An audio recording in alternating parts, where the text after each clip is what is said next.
back to the show, everyone. Another episode of the ResearchWorks podcast. It's our favourite time of the week again. Always. Always. We're so excited to have you join us today. And we feel very privileged because we have another returning guest to the show. I love returning guests. It's cool. So to talk about all things exercise and health communication, we have Professor Ben Jackson from the University of Western Australia and Telethon Kids Institute. Welcome back, Ben. Hello, both. I was starting to feel like maybe the call was never going to come. I've seen a few folks come back, and I thought, oh, maybe I didn't do a good enough job the first time. So I'm feeling delighted that you've let me back in. Don't call us, we'll call you. Yeah. Well, it's so lovely to have you back again. And, the last episode that we had was so useful in covering the topic of messaging and communication and health. And it's so important because relational skills is kind of what we do every single day. You don't just carry out interventions just as it is in a vacuum. There are people that we need to interact with. And so we were just really excited to talk to you more about science behind a lot of that today, because there is science behind communication. Yeah, believe it or not. Yeah. And there's a way of hopefully doing it well and lots of ways of doing it badly. So looking forward to talking about a few of those. Very excited. Me too. All right. Before we get stuck into that, though, and there is lots that we want to cover with Ben today, we thought we would do a little refresher for our long-time listeners who might have already listened to Ben's first episode on the podcast.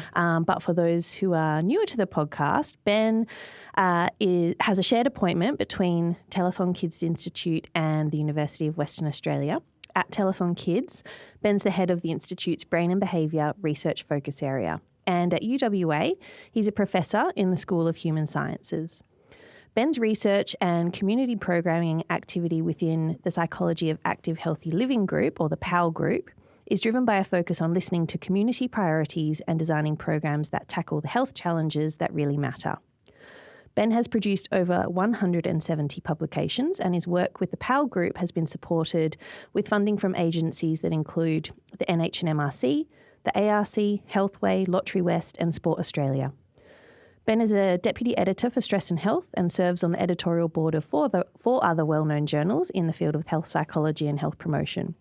He's an adjunct professor at James Cook University and sits on advisory committees for Football West, Healthway, Exercise and Sport Science Australia, NHMRC, ARC and the International Olympic Committee. Oh my gosh, that is so cool. I do all of it badly. So. Thanks, Such a lie. It's always, that's an amazing bio. It always feels a little bit uncomfortable when someone's talking about you that way, doesn't it? I'll never get used to it. But it's that just speaks to the breadth of the skills that you do have. And what an honour. You're both too kind. Thank you. And the knowledge that you have that you're going to share with us all today. Yeah, Let's hope. That's right. So, Ben, you are familiar with the podcast and its format, and you know that we like to ask people an icebreaker question. And I thought, given that we are touching on things that relate to physical activity and sport and exercise, that we might talk about what your favourite sporting moment is and why. And we'll talk about it too. But guess first, for sure. The accent will give away that as an English person, we haven't got too many great sporting moments. In fact, we're recording this at the time of the Women's Soccer World Cup. Actually, the night after England have just beaten Australia in the semi-final. So perhaps my greatest sporting moment is coming on Sunday when they play Spain in the final. And I'll listen back to this at some point in the future and probably hate that I said that after Spain wins 6-0.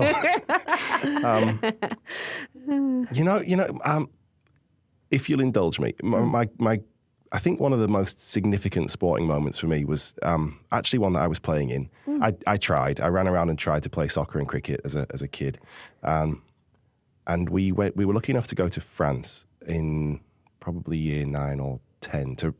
We were a representative team going out and playing over there, and it was the big deal. In my head, it was the big deal, and I had to play well. And I was lucky enough to be the captain of this team. So it felt like it was on me to set the tone. And our first match was against a French team, and this small French striker. I was a centre back. This small French striker, after the whistle came and ran up against me, I thought, okay, I've got this guy. And the first thing that he did was spit in my face. And I still feel the same. I have the same reaction now. I had the reaction that you just had, Dana. And I played awfully because I spent the whole time wanting to kick the guy. Yeah. And it was really smart on his part. And he scored a couple of goals that day. And who knows what he went on to do. But I credit that as the moment that I kind of got interested in psychology and what happens in your brain, because I completely screwed it up that day. Wow. So that's probably my most significant sporting moment, I think. Oh, I love where you took that. That is actually really cool to think about how, that your experiences can really shape where you go to, and you don't realise it happens at the time, but that would have been so distressing. You can tell I still get mad about it. Yeah. But I wonder where he is and where is he? I should have kicked him harder.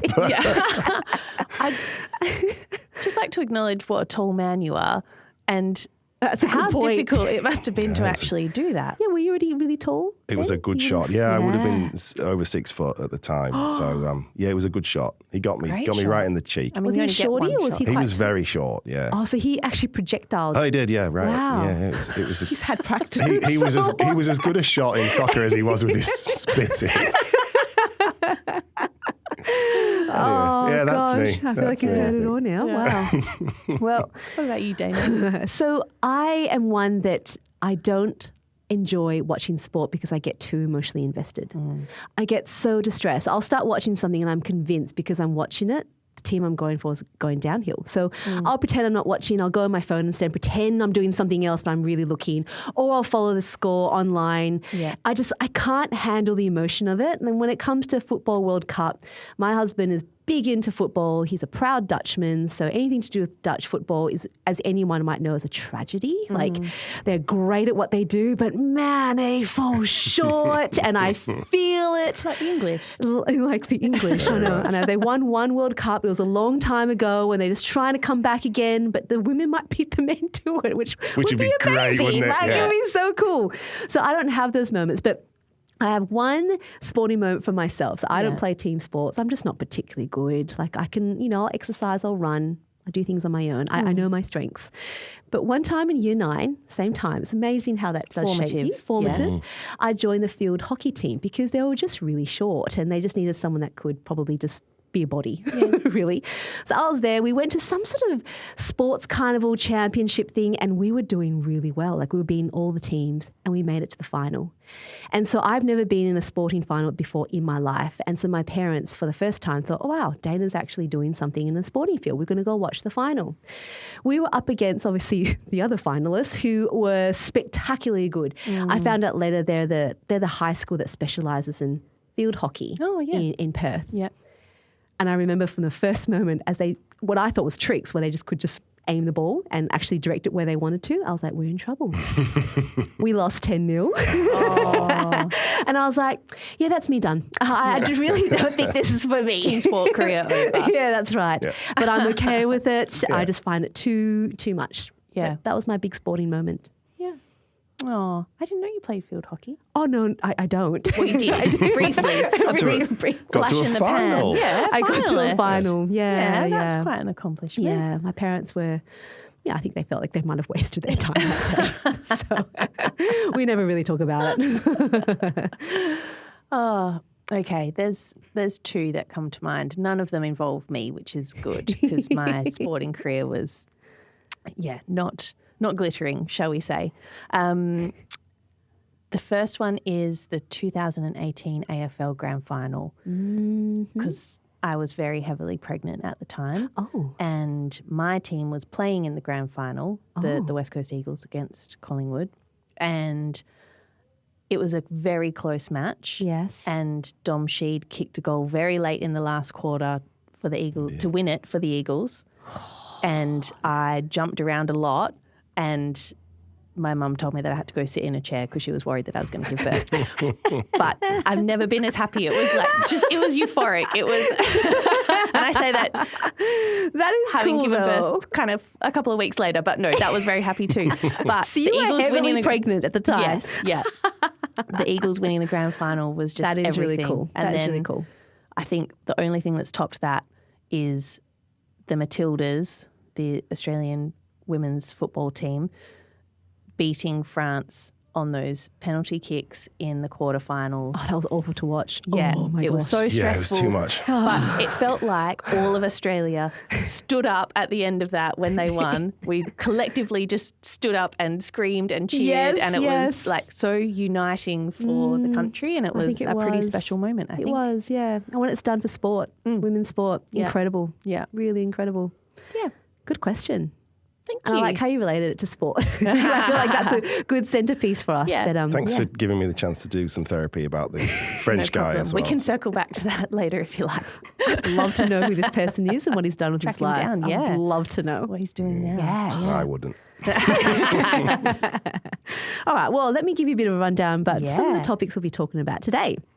So, how can we use persuasion methods to make people more physically active and improve their activity experiences?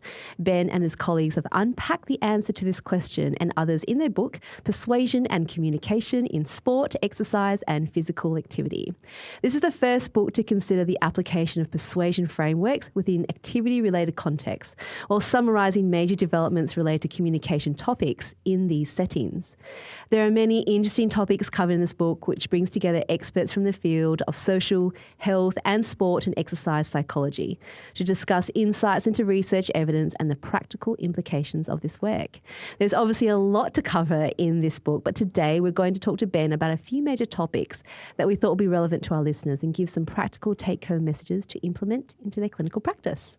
Thanks, Dana. Let's do it. Let's do it. Right. So, Ben, we obviously talk to experts in research every week about, a particular paper, and we unpack that paper and how they did it and what that means for practice. But you and your colleagues just decided to one up all of that and pull together all of this information into a whole book, which is pretty incredible. Yeah, and amazing. before we get into the details of some of the topics that were actually covered in the book, I just was really interested to hear from you about the process of putting a book together and how you went about that. How did you persuade people to be involved? Good question. It was a long and relatively painful process, but a wonderful one.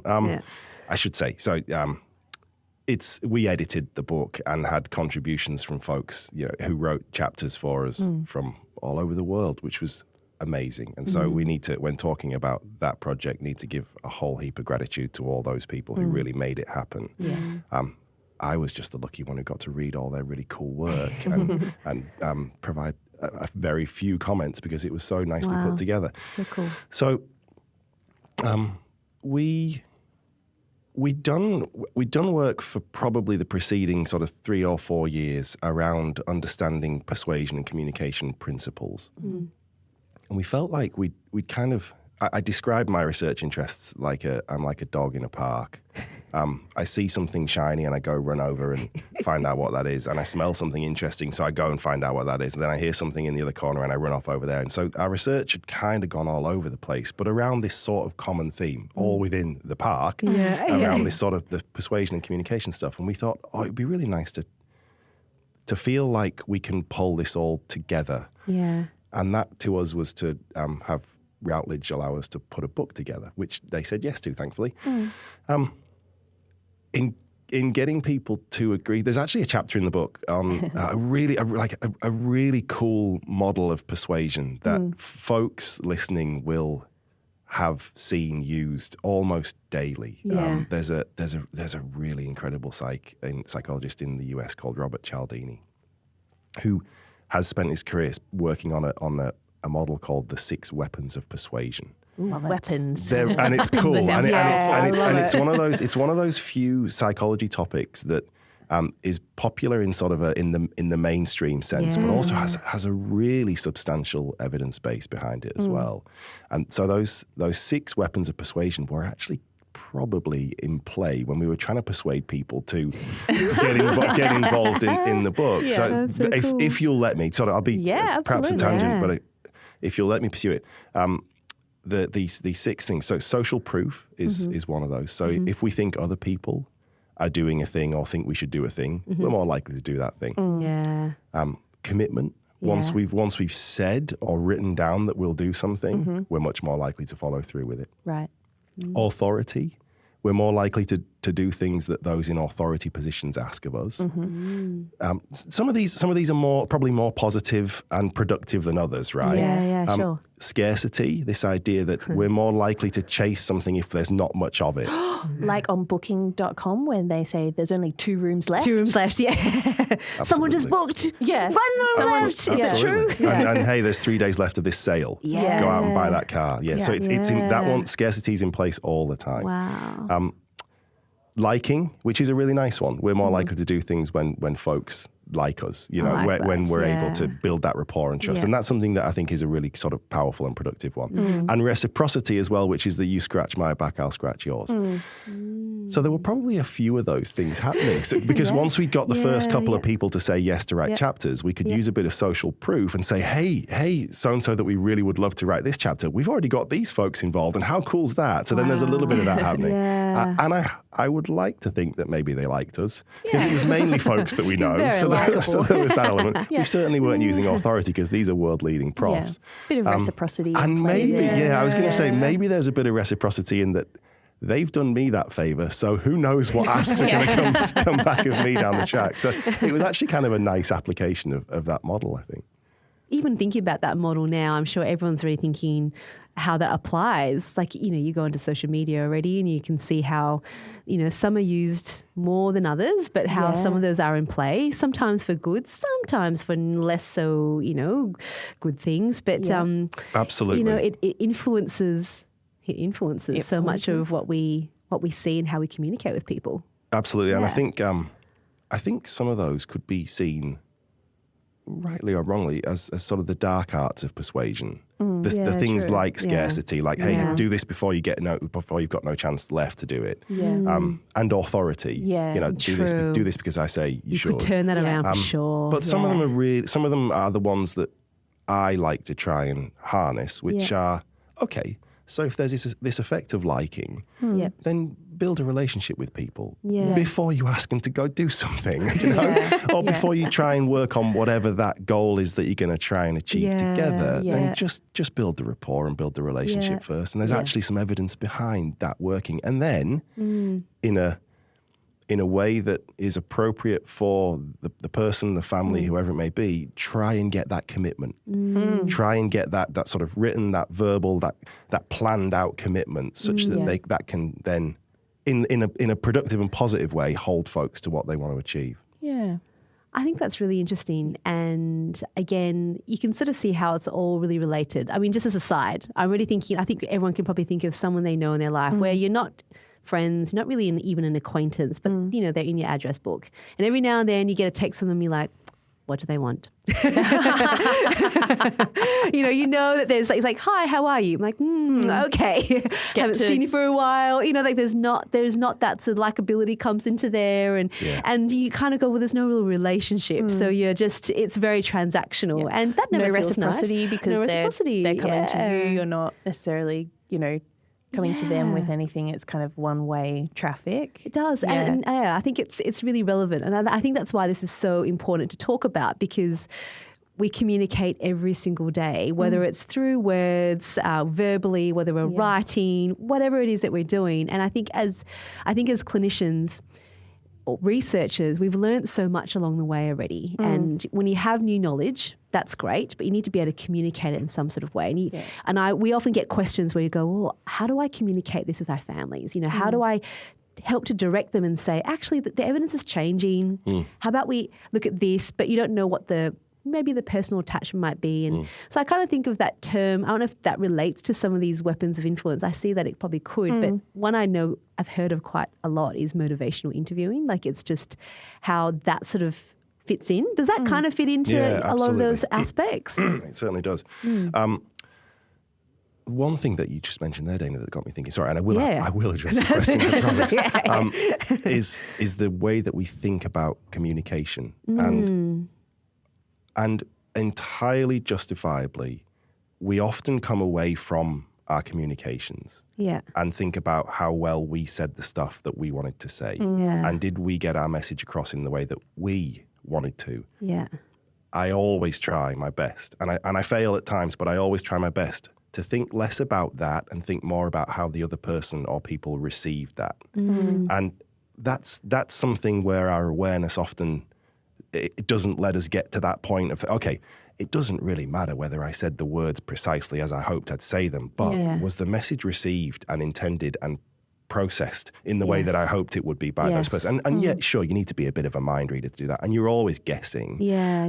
But I think it's a nice way of thinking about difficult communication, because it also takes you out of your own head. And it starts you thinking about how the other people who you're speaking with are going to receive the messages. So that's just kind of a general principle that I try and keep in mind in lots of my communication.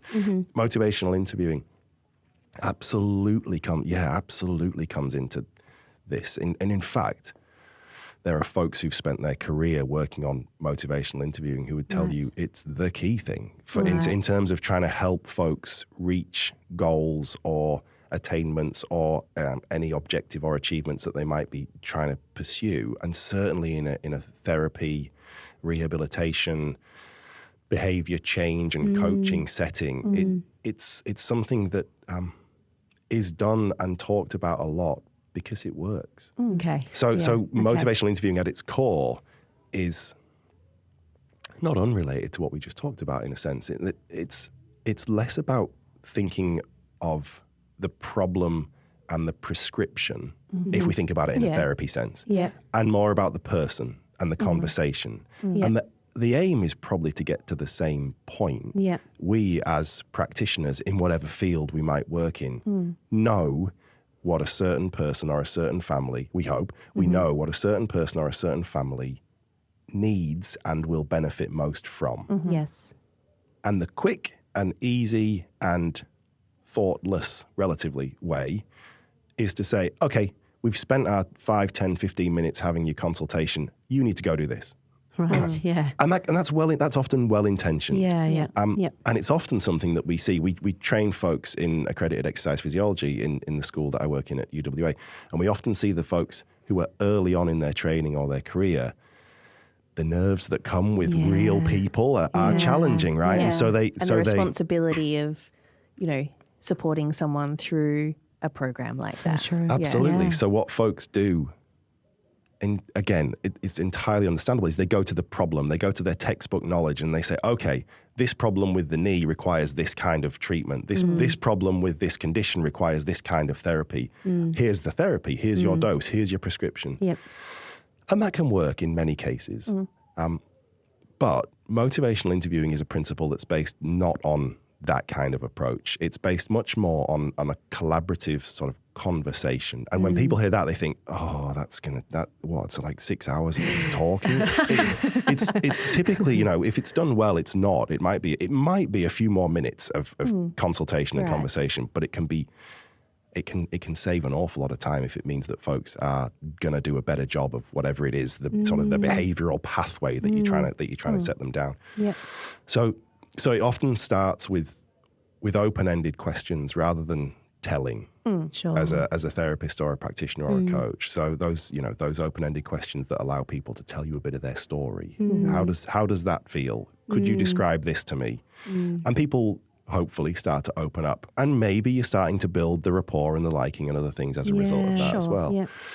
And what we try to do is affirm those experiences. So as people will inevitably, certainly in the areas that we're talking about, and the folks who listen to the podcast, we're talking about areas where people will be having some challenge and some difficulty, not necessarily just with physical things, but with psychological and just a kind of life being tipped upside down as well. So we try to, one of the principles of motivational interviewing, which I like a lot, is affirmation, and this idea of genuinely, that's really key, taking some time to appreciate and try to understand and try to empathize with people, breaks down barriers, and is really valuable and can be done in a sort of a glib, quick, disingenuous way very easily. Yeah, absolutely. And people read that. And so if we are anxious, or if we are thinking about our time and what appointment we've got to get to next, and we rush, that must be awful for you. Anyway, let's move on. It's like people pick up on that, and you might not be able to come back from that. So this idea of really positive, caring affirmation is an important element, because it helps to get the information out and helps people tell their story, which is what we want to hear. And that thing that, might be, that thing they're trying to talk to you about might be a real barrier for you trying to, with them, achieve what you want to out of a program. So if you're not giving that airtime, then you're kind of setting yourself up for a loss, aren't you? Absolutely. And good principles of communication are not just provide that affirmation and do it, as best you can, looking in the whites of people's eyes and caring for them, but reflect as well. So, sort of paraphrase. So what I think I'm hearing is this. Am I right in my understanding around this? And that makes people feel understood. And so if you are doing these things well, you're getting to a point where you would hope through sort of a motivational interviewing based conversation. And when motivational interviewing sounds very complex and kind of scientific, I just think of it as a nice, positive, collaborative conversation. Genuine conversation. So if you're doing that, then you're reflecting, you're empathizing, you're asking open questions, you're hearing a lot of the person's story, and what you hope you start to see and uncover in there is what a lot of motivational interviewing folks call change talk. This idea of listening out for, I want to, I wish, if only, if he could do this, if she could do that. Those sorts of things are where we spot where folks would like to be, and where we start to see the discrepancy between current state and desired future state.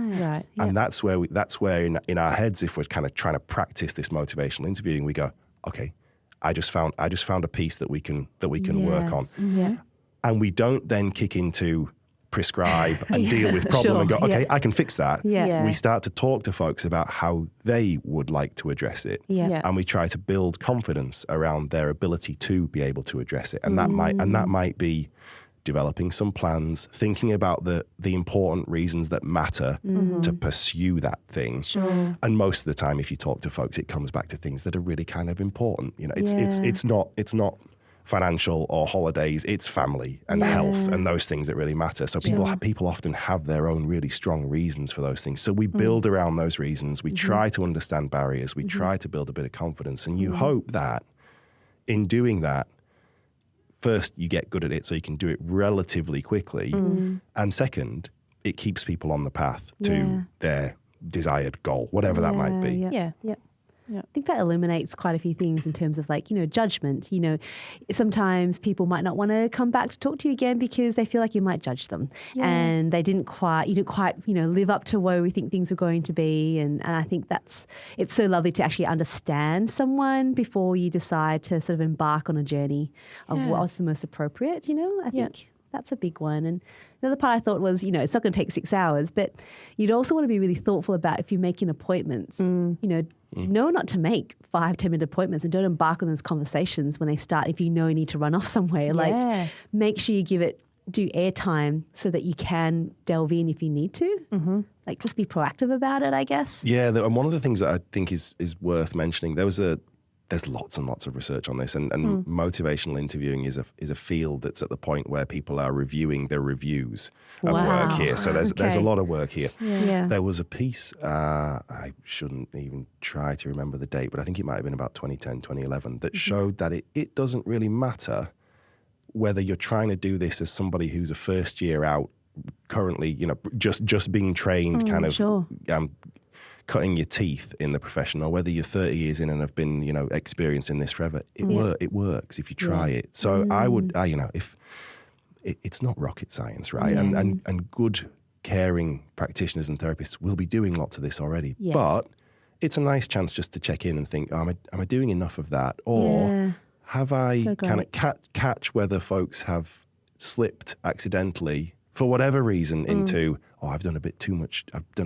sort of cold prescription, problem-focused thinking and not so much person-focused. And just to have a crack at these kind of things, I think, is really valuable.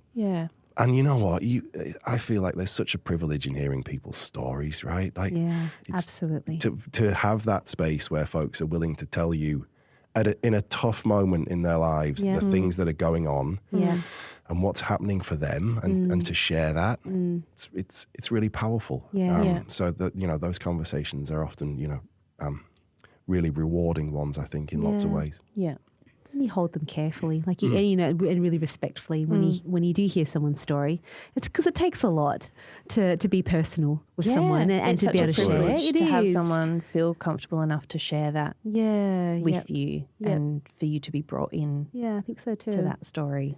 But you can see already how, like, I think motivational interviews sometimes always sound so scientific. Like it's just motivational interviewing. But it really, I love how you put it into this context of going, well, you know, a lot of us are probably doing it. Yeah. But I love the challenge of actually going, how can I do it better? Like, you know, we can always be doing our best, but let's look at places where we can be better. Because I don't think communication is one of those things where you go, okay, I am good. I have ticked the box. Because you'll inevitably just run into a whole lot of trouble when you come across a situation. You go, there's no one situation that's the same as another. Like and no one person that's the same as another. That's right. That's right. So I can already see how, like, the weapons of influence, and I know I want to talk about that a bit more, how that really fits into just your conversation, your language, and being really intentional about that.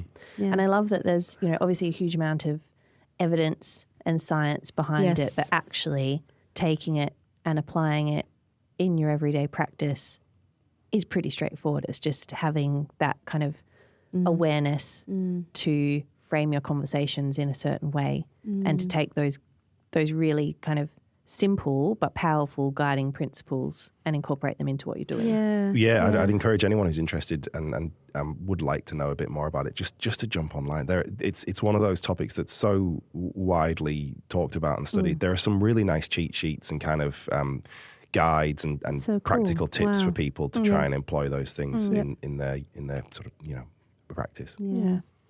Can I just quickly go on a side tangent? Because I feel like we do that a lot with this. There's so many thoughts, right? Yeah. So I guess I have been so lucky. I've been able to travel, and, you know, I work a little bit in developing countries and where their healthcare system is really just trying to get up to where it needs to be. So and what I do notice in those settings is a very lab coat kind of like hierarchy where people come along and they'll just go, yes, doctor, whatever you say, doctor, and they'll just follow. And actually that was the reason why I did my PhDs. I just knew that to get any sort of influence there, I had to be respected, and just to be a physio wasn't enough. I had to have a title. Right. So I got my PhD. There's many other reasons, but that was like a big thing to kind of go, this is the way I can actually get into the system to then hopefully help to change. They're leaning heavily on that authority side of things, right? And I notice in terms of the differences, because I see them contrast quite heavily from what I do here in Perth, where we've learned so much about these techniques, and trying to instigate a lot of that in another country where it's just not a normal thing. And when you start asking questions like, so what would you like to do? They go, I don't know, you're the professional. Can you tell me what to do? And it's so fascinating to go back to that and go, oh, okay, you know, how can we change that conversation so you're actually more empowered? Because what then happens is, I think you just become you become so dependent on someone to give you advice before you feel like you can take the next step. Yeah. Whereas you can actually hold a lot of ownership. It's an interesting contrast. I feel like I had to. Yeah, it's a great point, and it revolves largely around this really interesting cultural dimension that's called power distance. So there's some very kind of old and well developed and cited work by a researcher called Hofstede who developed the sort of the cultural dimensions that we understand different nations and preferences on, and this idea of power distance is the extent to which we have those sort of hierarchies and operate within those. And in Australia, we don't. We know that we don't. And that sort of stuff almost turns our nose up. You know, if we see somebody in a position of authority trying to tell us what to do, we're like, who are you? What are you? But in lots of other countries, and the countries that I know you work in, that's very strong. And so in an entirely benevolent way, it's important to use that platform, right? Because you have a position that, by default, because of cultural orientation, people will listen. Yeah.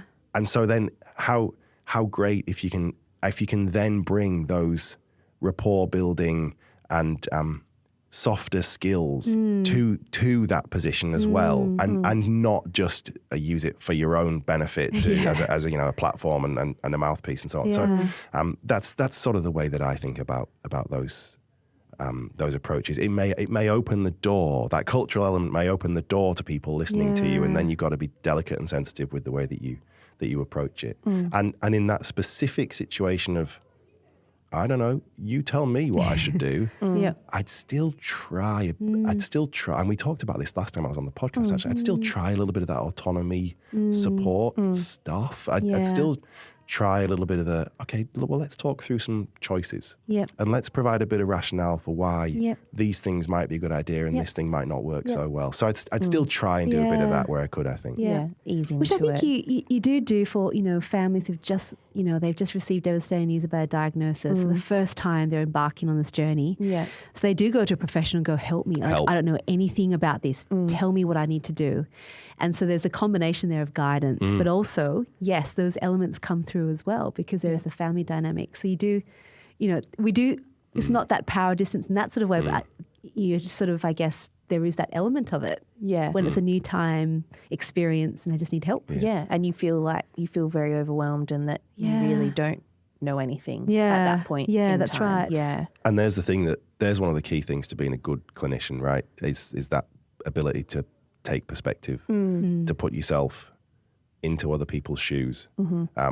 Not just for a second or so to feel like you can rest easy when your head hits pillow that night, but to actually do it properly and to understand what's happening, because then you can understand the sorts of communications that they're going to benefit most from. I think. I wanted to ask you again, probably on the authority weapon of influence. When in the way that we've talked about authority, it's that power hierarchy dynamic. But I wonder as well whether being an authority on a specific topic or something like that is encompassed in that weapon, for want of a better word. Like, can you? Question. We often think of that one in terms of like we do what our manager says. We listen to the Prime Minister because of the position that they're in. We'd hope. But no, that authority could come from other ways too. So, some of those are much easier to see, and so some of those probably act much more quickly. If you would hope if a professor walks into a room full of undergraduate students, I know this not to be true, but if a professor walks into a room full of undergraduate students, they would listen because there's a professor in the room. Whereas other ones, the more sort of someone's knowledge or someone's expertise in an area might just take a little bit more time to come out, but you would hope that it would still have the same sort of effect. It's interesting. Because it could be I was thinking, how could that be positive? Because I think when I think about authority, you do in your head go, oh, negative. Like it could be someone just going, this is what you must do. And I think we've all got those experiences in a workplace where it's very, and then you have the micromanagement and you can have all those kinds of styles. But I guess if there's a position of authority in the sense of someone that's an expert and you just, it's kind of a little bit like us with you today. Like we know that you are an absolute expert in this area. And all captured on video here. Faces over it. But when you do say that and you know the literature behind it, I'm more likely to go, I actually trust what it is that you're saying because you're an authority in this area. I respect you and I'm more willing to listen to you than I am to someone else on, so shall I say, TikTok, who might be trying to tell me about, what they think is an effective communication tool. Like, you know what I mean? Like there is that really positive way about it. I think. Could you tell that to my third year undergrad Sure, students? I can. And I haven't got my TikTok platform sorted yet, so I must get onto that. And then I'm really interested in how it sometimes works the other way. And that person on TikTok proclaiming that they are an authority on something that they're not necessarily that's an a good authority on, or have the knowledge to back up what they're saying, but they say that they are.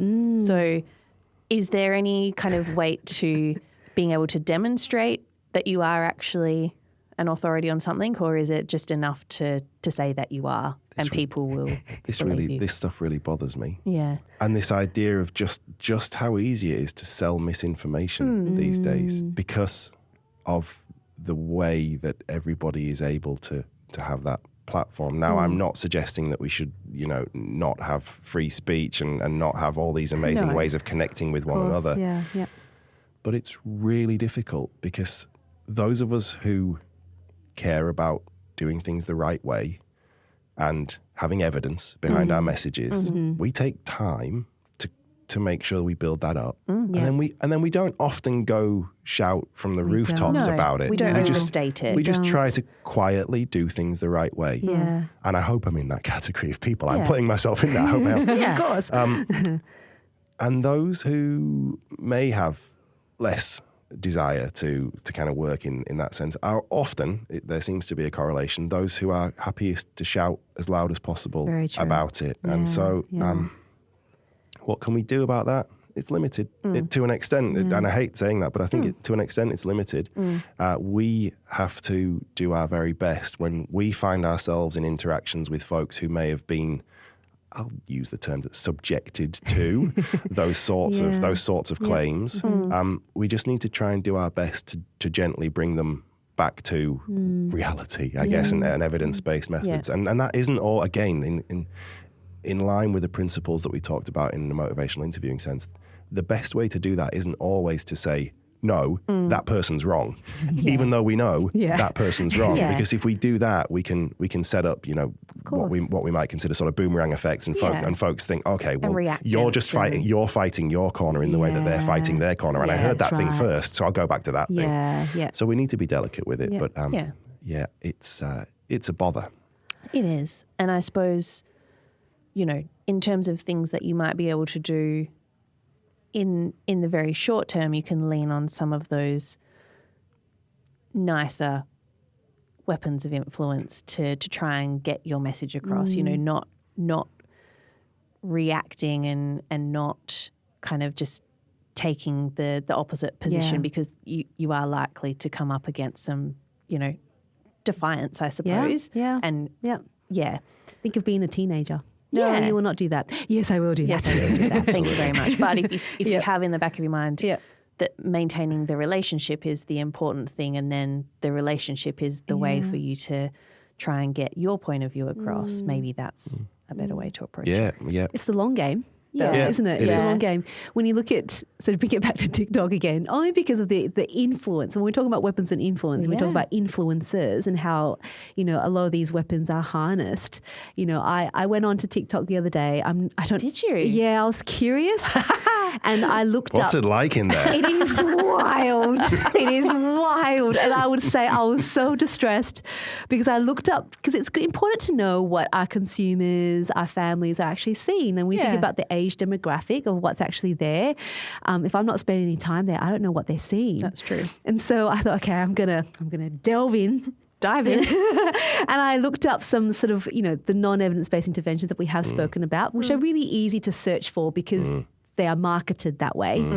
And it's such a shame. How do you look up evidence-based practice? You can't. It's like we can't fight against it. So I look into it and I'm like, they're experts on this, the emotional music they put on this, the testimonials that are just, just left unchecked, and it goes for, 15, 20 seconds. They say now the attention span to keep people's attention is like 7 to 15 seconds. It's either one, whatever number it is, it's quick. And then when we want to build those relationships, and have those conversations, it's the long game. Yeah. So it feels like this almost battleground that way to kind of try to balance the conversation and make sure we bring something there so people can make an informed choice. But and this will sound a little bit like an advert. So apologies if it does, but this is where institutions and institutes have a really important role to play to try and be that trusted voice. And that term is something that, we take really seriously at Telethon Kids Institute, which is, an institute that folks around WA and Australia will know, and internationally, I would hope. But big places like that carry weight. Yeah. And if those big places can shine a light on the evidence that their folks are developing, then that is kind of one of the ways that we can fight back, right? And you know, places like where, you know, I'm also lucky to be at UWA, and places like that are just the same. That's a really good point. Yep, and that's where our affiliations, and I guess if you're looking someone up to see whether they are an expert, you know, are they a lone ranger? Just do your homework. There's a little bit of that due diligence, isn't there? Yeah. Oh, that's a good point. I really like that. So another thing that we often do see online is often like these messages about fear. And, you know, like whether it's part of the scarcity, or like you're going to miss out, or if you don't do this, this will happen. You know, the whole FOMO culture that we also do have as well. If I'm not doing this, what does that look like? There is science behind it. I know we don't have enough time to go into a lot of that, but I think it's just important to be able to identify that is sometimes used. Absolutely, it is. And again, back to the book, we had a chapter by folks who've done a lot of work on this sort of what we often call fear appeal messaging. And to immediately contextualize that for folks, just think of cigarette packages. The reason that sometimes people try to scare folks into action, and typically they're trying to scare folks into healthy action, right? Which is where the context of what we're talking about today is relevant. Is because it can work under certain conditions. So to try to elicit that fear or that threat, people try to put together messages that indicate the severity of a problem and our susceptibility to it. And so we've activated fear in somebody if they recognize that not doing something is a severe issue and that they are themselves susceptible to it, which is why, you know, those pictures of folks who've smoked their whole lives on cigarette packets is exactly that, right? What that can do, though, and you know, we would hope that the sorts of folks who primarily listen to your podcast are not the ones who are using fear to motivate, right? But they'll see those messages, and let's be honest, they may inadvertently at times in their messaging evoke fear and threat by saying, hey, look, if we don't do this, if we're not able to complete this course of therapy, if this thing doesn't work as we hope, then X may happen, or then we may not achieve Y. There may be an element of inadvertently fear and threat that creeps in there. So it's important that we're mindful of that, because what can happen when we induce that, think of the smoking right images. Those people primarily continue to smoke despite seeing horrible pictures on smoking packs, right? Cigarette packs. So what we need to do is be mindful that when we elicit fear and threat, there's a good chance that people will just stick their head in the sand.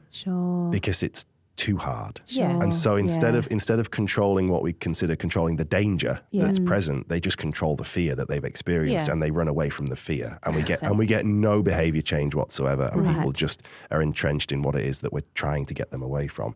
So if we're ever looking at fear-based messages and understanding whether or not they can work, or if we're ever using them delicately, then we need to try and, at the same time as eliciting that fear-threat response, we need to try and build confidence. We have to try and build confidence that A, you can do the thing that will address the problem, and B, that if you do the thing, the outcomes will be positive. So yes, I can go and maintain this exercise program, and I also have been educated by my practitioner that exercise is good for me and will bring all these things. If we can start to develop those two things as well, and back to the smoking analogy, hey, you are able to quit, here's all these tools that can help you quit, and quitting will reduce the severity, the susceptibility of all that threat, then people are much more likely to follow through with what we want them to do.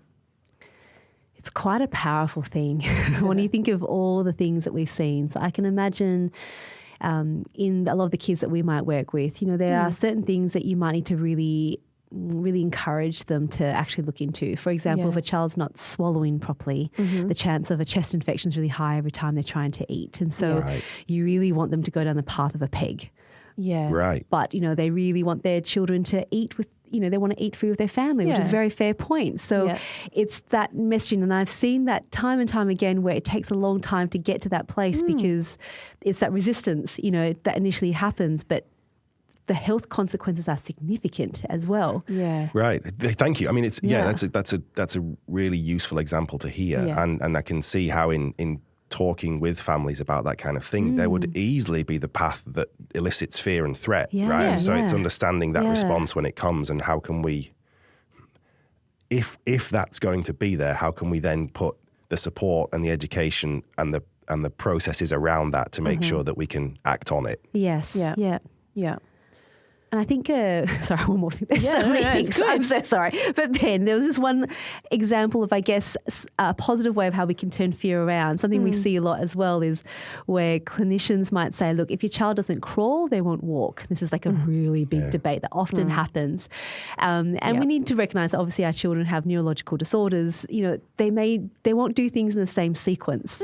So I've seen a lot of therapists sort of go, okay, well, instead of just saying, if you're not going to crawl, if you don't crawl, you're going to walk. We'll just go, look, it may happen. We don't know when it might, but let's go ahead now and just look at another way that we can get them to walk. And we'll come back to crawling if that's going to happen in the child's own time. But it's not as important as we've been believing it to be. And it's trying to kind of underplay the things that drive that fear, because parents just want the best and they want their kids to make sure they follow the milestones and walk. But you can kind of turn that around. That's sort of how I've seen it being done in practice, of people kind of going, let's just turn that around. Is there anything else that we could do to help with that kind of thing? It's very emotive. Like, you're really tapping into something that's so important. It's a good question, and I think it's a nice way of trying to encourage persistence and motivation without going to the scary messages. And the other thing that's really important there is that, there are folks who we'll speak to who will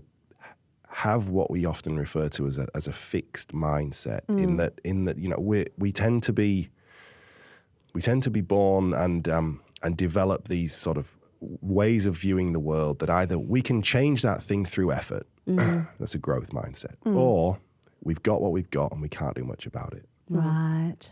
And that's an overly simplified. Folks vary on that, and maybe have a bit of both. But if we're speaking to those folks who have what we call that fixed mindset, who think that, well, we've got what we've got and we can't do much about it, and we provide messages that reinforce, well, hey, if there's no crawling, there's no walking, then the folks anchor to those sorts of things, and we may have even more detrimental effects on them. So I think that sort of rephrasing is a nice way of understanding that we're not sort of that fatalist kind of approach to the way that we think about things. Yeah. And this might be overly simplistic, but just taking more of a strengths-based approach to your communication and to your practice, does that try and alleviate some of, I suppose, the fear message? Like, let's focus on what you can do and what you like doing, and and try to make that the key message, and the main focus. Yeah, I think so. I think we're all trained, certainly in psych and in other areas, we're all trained to look for deficits and try and fix those, right? And look for gaps and plug the gaps. And there's a role for that, I'm sure. And motivational interviewing would talk about identifying those discrepancies and trying to work towards desired states in a productive way. But I do think that the building on strengths is something, certainly in my experience, early in a relationship, in a therapy or another kind of supporting relationship, that starting with those areas can build some confidence and build some success, such that folks are then a bit more amenable to maybe trying to work on the things that we might also need to look at in terms of wrong word, but deficits. Yeah. That's really think about. Lots of food for thought. And I'm just coming back to what we were talking about in motivational interviewing, and identifying the change talk. Could we just briefly cover, I suppose, how you then go about supporting change? Because it's really easy to, well, not really easy, how long have you got? If you are a skilled motivational interviewer, you'll be able to work through and identify some of those things that people might want to change. But then changing is quite complex, right? Yeah, we're not good at it. No. Almost none of us. And I speak from experience there. Yeah, lots of, I suppose if we're trying to theme what we've talked about, at least in my simple understanding, which is always the way I think about things, a lot of what we've talked about is understanding how we might get folks ready to change, or we might get folks ready to embark on a process of therapy or a process of support and so on, some sort of behavioural intervention or strategy. The motivational interviewing, the weapons of persuasion, they're the groundwork that get people ready. Sure. Hopefully, open the door, so to speak. And then you've probably got to go walk through the door and actually engage in the thing. And those principles, if we've done them well, will provide some, motivational foundations and some relationship built foundations that can help you with that. But then there's a whole heap of practical, what we often call behavior change techniques that we, again, in a personalized and tailored way, need to wrap around those folks such that they can stick to the thing that we want them to stick to. There's often, with what we work on, there's often a dose-response relationship. And so we often want folks to come back and complete 6, 12, 8 weeks, however, months it might be. It might be forever. So there's an element of the scaffolding that needs to happen long after those initial conversations have happened. And there's an enormous science on behavior change. At last count, the last paper I read on this, there's an incredible professor in the UK at King's, King's or UCL, I forget, sorry, called Susan Michie, who is kind of the name in this area, and one of the last papers. So much so that even I've heard of it. There you go. There you go. And I cite her all the time. Yeah. And I think I read a piece that had 93 of these behaviour change techniques in way back. So there are we need heaps another of them. episode, I think is what you're saying. Well, I'm not trying to set up visit number 3. Maybe I am. But those sorts of things are, we provide social support, we provide prompts, we provide reminders, we provide fun, we provide the right environment, we understand barriers and try and eliminate those barriers. We regularly check in to understand where people's motivation is at, where their challenges are, and how we can differ. So there's so many of those ongoing skills and strategies that we need to try and support folks. And as I said, the most important thing for me in understanding that, because there's so many on the shelf, right? You could pick 80 or 90 of these things to try and support people's behavior, is to understand what they need. It might be that that person or that family really needs confidence building. Yeah. And they need a text message reminder, otherwise they won't show up. So those are the things that we work on for that family. Sure. Whereas another family needs reinforcement and encouragement and sensitivity and other kinds of cues, plans detailed plans that can help them. Yeah. And so we try and tailor or personalize the things that I think we would use there. Yeah. And I think what I take away from that is that it's, from a practical sense, it's not just having that conversation at the start, doing your set and forget program, coming back at the end and saying, oh, it didn't work. That's strange. Why is that? It's whatever conversations you're having at the start, continuing to have those conversations throughout the duration of your interaction with that person or that family, so that as challenges arise or, as the goalposts start to shift, you're a part of that and you can support them through that. Absolutely. And, it's a nice chance to go back to the evidence-based stuff, right? If we're doing things right, we'll plan a bit, we'll do a bit, we'll evaluate a bit, and then we'll plan a bit more, and we'll do a bit more, and we'll evaluate a bit more, and we keep working that way. Such a reflective thing for so many people. I know for myself, I think it's so wonderful to be able to think back and think of how you can really harness that throughout the whole journey. Yeah. I feel like we could talk to you forever.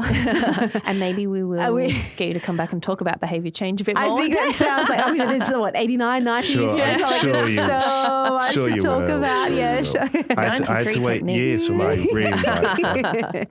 No, I think it's so important. But we're not done yet. Even though we have gone a little bit longer, but we have a lot. Sorry, I did ask lots of questions, and anyway. But we do need to always finish with every everyone's most absolutely favourite section of our podcast. Yep. It's called Tell It to Ed. Ed, as you know, is our producer. He doesn't have a background in child health, but he has been listening. He puts the music on. He swishes things in and out to make sure he keeps us on time. Well, he tries to. But he has been listening in on the full conversation, and we don't give him much of a heads up saying he's got the segment, but we just told him just before. Ed, hello, welcome. Hi. Good to have you back on the show. Look, we are going to give Ben an opportunity to summarise this area of work in about 60 seconds. And you'll have time for a question. We didn't really prep you on that, but he's been to the show before. That's so okay. You're good. Yeah. Take it away. I don't know that I'll need 60 seconds. Ooh. I would say that a lot of what we've talked about is good armour to understand how we can try to get people interested in the things that we're trying to promote, the interventions, the behaviours that we're trying to encourage. Some of those are nicer than others, and so I'd focus on the nice ones, and I would take the message away that it's really important to not just think problem and prescription, but to think person, conversation and understanding, I think, is key. And then again to take that forward through into the programs that we run by way of supporting their behaviour change in a way that again is personable and fits that family. That was great. Gosh, you did a good job. Yeah, that was amazing. Thank you. Nailed it. Didn't that was feel very it, good. But thank you. I like being put on the spot though. Sorry Keep about you on that. your toes. Yeah, that's right. Ed, over to you. This conversation's been brilliant, just like the last time that we had Ben on the pod. And I'm furiously taking lots of great notes for how to improve my communication style. But I think I'm still trying to formulate my thoughts on a question. And so I think I'm going to go to the point that leads to communication. I haven't fully formulated this, so that's fine. Bear with me. I think we tend to interact with people out of like the overflow of our life, like your mental state, your emotional state, your personal circumstance, and then I guess that's really important. And then that skill in and of itself to kind of read that in others, that will hopefully lead to good communication styles and techniques that lead to change. So my question is, how important is the process or that life situation that kind of leads people to making the right kind of communication choices? I don't know if you get what I'm trying to say. Ed, I could listen to you all day, by the way. I love that voice.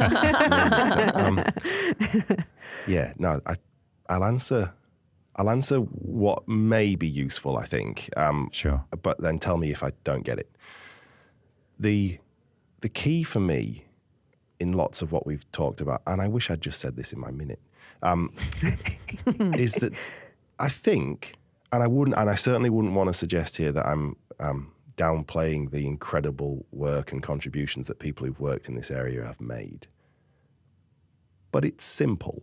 I think it's simple in terms of understanding it. I would hope that nothing that we've talked about today is, so complex that people wouldn't understand. But the really difficult bit is the doing, right? It's not for me the knowing of this stuff. It's the doing of this stuff. And where the rubber hits the road is exactly where you just talked about, Ed. Like you're someone who is let's say a busy practitioner running a busy clinic with all of the mess that comes with that. And in this tornado that you're in day by day, a family walks through the door and you know all the things you should do and say. Can you, in that moment, stop, clear the storm, sit down and have the conversation in the way that you know you should and that you know is best for them? Yeah. And that's difficult, and that's why we sometimes screw up communication, isn't it? Because often it's not that we just didn't know what to say, it's that we had whatever stuff was in our head or whatever stuff was in their head that was clouding what was going on. So the best way I know, and I get it wrong regularly, but the best way I know to try and address that is to keep exactly what I just talked about in mind. Oh, okay, spot. This is one of those opportunities. Yeah. Somebody here at a workplace or wherever it might be needs you right now, needs your best communication right now. So bring it. Yeah.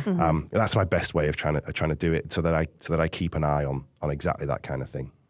Keep it in check. It's good. That's a really good insight, Ed. Good question. He's quiet, so he may not be satisfied with the response. We've gone an hour and 5 minutes, but I think it's been an hour and 5 minutes of very, very good quality content. So Yeah. we have to have him back. Yeah. I'm sorry, I talk too much. Not Maybe at all. maybe that's my communication flaw. No, well, I think it's a skill because you've made us all talk more. So it's collectively we have run slightly over what we would normally do, but I think Make it a two-parter, Ed. Yeah. Sure. Lots of really useful things that all of us, no matter what we do, can take away and have a go at. Yeah. My main take home is kind of like the responsibility element that you take upon yourself to be a good communicator. And I feel like Ed's question was kind of wrapped it all together. It's like, well, if you're going to do it, like, what are you going to do? Well, and there will always be things going on. There will You'll always be. have some kind of a storm around you. You know how turbulent it is. You can grow Depends your on the capacity day, and yeah. Could I just, if you, sorry, I know we've gone over time, but I just wanted to say a few thank you to you for having me here, having me back again. It's wonderful to be able to get to this. So thank you. It's a real privilege. And I need to say a huge thank you to the folks who let me do the work that I so enjoy doing, Telethon Kids Institute and the University of Western Australia, and in particular the groups in the Psychology of Active Healthy Living group. The people there are the people who the students and the folks who we have there are wonderful, and I'm just the very, very, very fortunate one who gets to talk about a lot of that work. So I just want to, if I could say that. No, you definitely can. Thank you. We'll keep that in. Thank you. We'll keep that in. Well, thank you so much once again for coming onto the show. As you can tell, we just love the conversation. I hope all of our listeners are enjoying it as much as we have as well. Remember, there's notes you can head to, so researchworks.net, and you have links to a lot of the work that Ben's doing too. So I really encourage you to have a look at that. And there's a CPD form there that you can fill out as well if you want to keep this as part of your PD requirements. But for now, we do need to say thank you. We do.